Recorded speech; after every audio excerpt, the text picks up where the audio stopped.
할렐루야, 존귀하신 하나님의 이름을 찬양합니다. 오늘도 기쁘고 감사한 마음으로 우리 하나님을 예배하기 원합니다.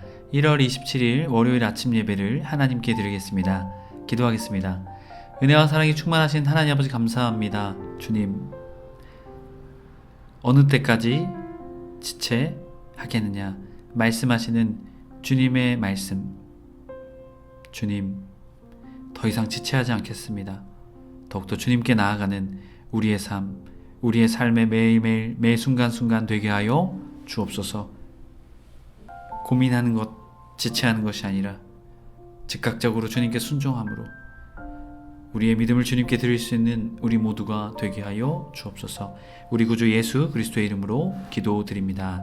아멘. 시편의 말씀으로 우리 하나님을 찬양하기 원합니다.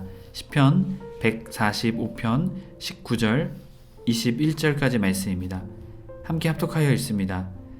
그는 자기를 경외하는 자들의 소원을 이루시며 또 그들의 부르짖음을 들으사 구원하시리로다. 여호와께서 자기를 사랑하는 자들은 다 보호하시고 악인들은 다 멸하시리로다. 내 입이 여호와의 영예를 말하며 모든 육체가 그의 거룩하신 이름을 영원히 송축할지로다. 아멘. 오늘 우리에게 주신 하나님의 말씀은 여호수아 18장 1절에서 28절까지 말씀입니다. 매일 성경 91페이지에 있습니다. 본문 말씀이 길므로 1절부터 7절까지 말씀 봉독하겠습니다. 이스라엘 자손이 온 회중 실로에 모여 거기 회막을 세웠으며 그 땅은 그들 앞에 되돌아와 정복되었더라. 그러나 이스라엘 자손 중에 그 기업에 분배받지 못한 자가 아직도 7지파라. 여호수아가 이스라엘 자손에게 이르되 너희가 너희 조상 하나님 여호와께서 너희에게 주신 땅을 점령하러 가기를 어느 때까지 지체하겠느냐. 너희는 각 지파에서 세 사람씩 선정하라. 내가 그들을 보내리니 그들은 일어나서 그 땅에 두루다니며 그들의 기업에 따라 그 땅을 그려 가지고 내게로 돌아올 것이라. 그들이 그 땅을 7부분으로 나누되 유다는 남쪽 자기 지역에 있고 요셉의 족속은 북쪽에 있는 그들의 지역이 있으니 그 땅은 7부분으로 그려 이곳 내게로 가져오라. 그러면 내가 여기서 너희를 위하여 우리 하나님 여호와 앞에서 제비를 뽑으리라.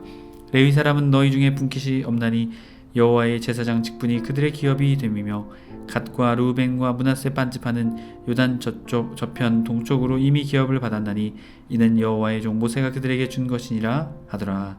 아멘. 할렐루야. 오늘 첫 시작을 기도함으로 시작하는 해림의 모든 성도님들을 주님의 이름으로 축복합니다. 오늘은 어느 때까지 지체하겠느냐라는 제목으로 은혜의 말씀 나누고자 합니다. 이제 18장과 19장의 말씀은 기업 분배에 소극적이었던 나머지 7지파에 대한 기업 분배를 말해주고 있습니다. 오늘 말씀 1절부터 7절까지 말씀은 여호수아의 책망과 해결책을 말해주죠.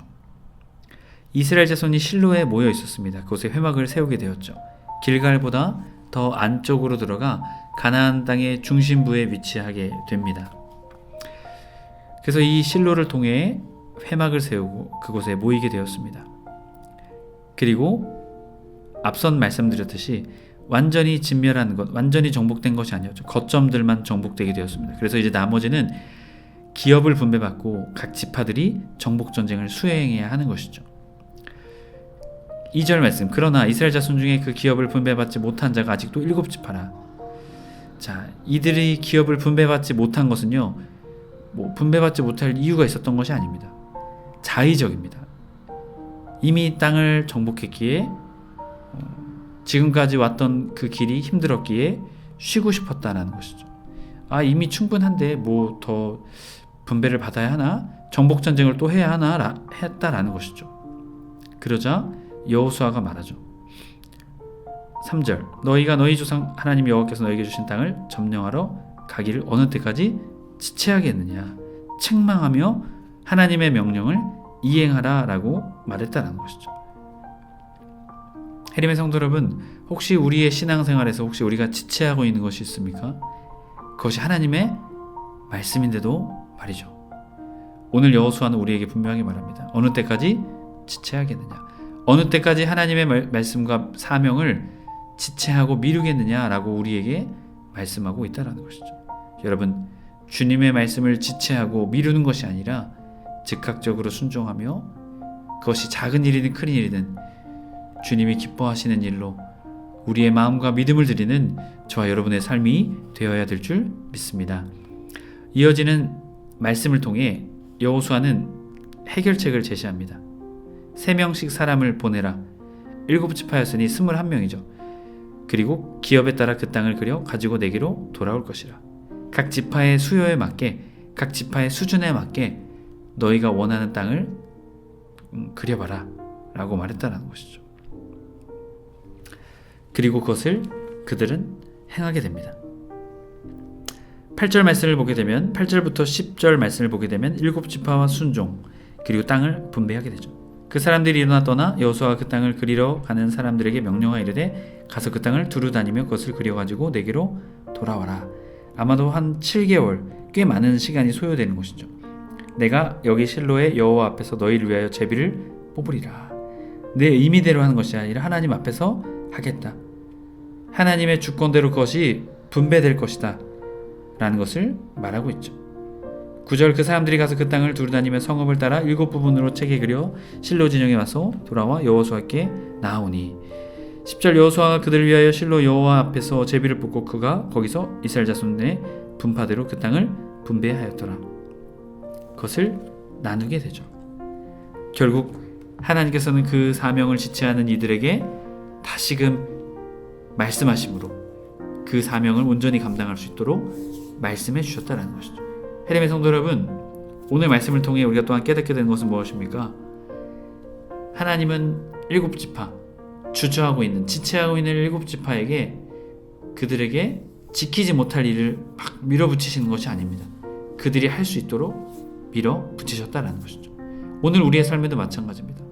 하나님의 말씀과 하나님의 뜻, 하나님의 명령, 하나님의 사명, 우리가 지체하고 있을 때 주님은 단순히 우리를 등 떠밀어서 넘어뜨리시는 것이 아니다라는 것이죠. 할 수 있는 방향으로 그 길을 열어주신다라는 것이죠.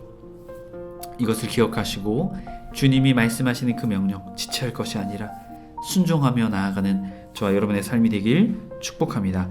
이어지는 11절부터 마지막 28절까지는 베냐민 지파에 대한 이야기를 우리에게 들려주고 있습니다. 베냐민 지파의 경계 11절부터 19절 그리고 21절부터 마지막 28절까지는 그 지파의 성읍들을 설명해주고 있습니다. 이 베냐민 지파는요, 교통의 요지 그리고 전략적인 요충지 그리고 유다 지파와 함께 거기에 끼어져 있는 곳에 위치해 있었습니다. 그래서 이 베냐민 지파가 유다 지파, 나중에 이제 남북이 분열되게 될 때 이 유다 지역에서 굉장히 중요한 또한 역할을 감당하게 되죠. 그래서 이 베냐민 지파 그 일을 감당하게 됨을 말해주고 있습니다. 특별히 이 말씀 21절 말씀, 최초의 정복지였던 여리고 그리고 기브온 땅, 그들이 처음 화친을 청하게 됐죠. 또한 미스바 그리고 기브아, 사울의 출생지였죠. 이 베냐민 지파의 땅들이 어떠한 땅들임을 우리에게 설명해주고 있습니다. 이 베냐민 지파에 대한 땅을 좀 상세히 설명하면 이 90페이지 11절 28절 말씀을 보게 되면 여호와의 곁에 정착할 것이라는 모세의 예언대로 베냐민 지파의 기업은 당시 성소가 있던 실로에서 가까웠지만 다른 지파에 비해 크지 않고 요셉 자손에 불평하던 황무지와 산지도 있었습니다. 하지만 유력한 두 지파 유다와 에브라임 사이에서 완충 역할을 했고 중요한 성읍들도 위치해 있었으며 훗날 훌륭한 인물들을 배출되어 역사적으로 중요한 역할을 감당하기도 합니다. 삶의 외적인 조건보다 더 중요한 것은 그 안에서 이루어지는 삶의 내용이다라는 것이죠. 베냐민 지파의 땅이 좋진 않았습니다. 전략적인 요충지도 했고 그렇게 전쟁도 많이 벌어지는 땅이었습니다. 하지만 그들은 그 땅에서 하나님이 주신 것에 최선을 다해 살았다라는 것이죠. 저와 여러분의 삶, 주님이 허락하여 주신 우리의 삶의 지경, 그곳에서도 우리는 외적인 조건보다 그 안에서 이루어지는 우리의 삶의 내용을 주님이 주시는 은혜의 삶으로, 풍성한 삶으로 맺어 나가시는 저와 여러분의 삶이 되길 주님의 이름으로 간절히 축복합니다. 기도하겠습니다. 사랑과 은혜가 풍성하신 하나님 아버지 감사합니다. 어느 때까지 지체하겠느냐? 주님은 우리에게 오늘도 말씀하십니다. 그리고 그 일을 할 수 있게 그 길을 열어주십니다. 주님, 그것을 믿고 주님의 뜻, 주님의 사명 온전히 감당하는 우리 모두가 되게 하여 주옵소서. 우리 구주 예수 그리스도의 이름으로 기도드립니다. 아멘. 주기도문으로 마치고 자 이렇게 기도하겠습니다. 하늘에 계신 우리 아버지여, 이름이 거룩히 여김을 받으시오며 나라 임하옵시며 뜻이 하늘에서 이룬 것 같이 땅에서도 이루어지이다. 오늘날 우리에게 일용할 양식을 주옵시고 우리가 우리에게 죄 지은 자를 사하여 준 것 같이 우리의 죄를 사하여 주옵시고 우리를 시험에 들게 하지 마옵시고 다만 악에서 구하옵소서. 나라와 권세와 영광이 아버지께 영원히 싸움나이다. 아멘.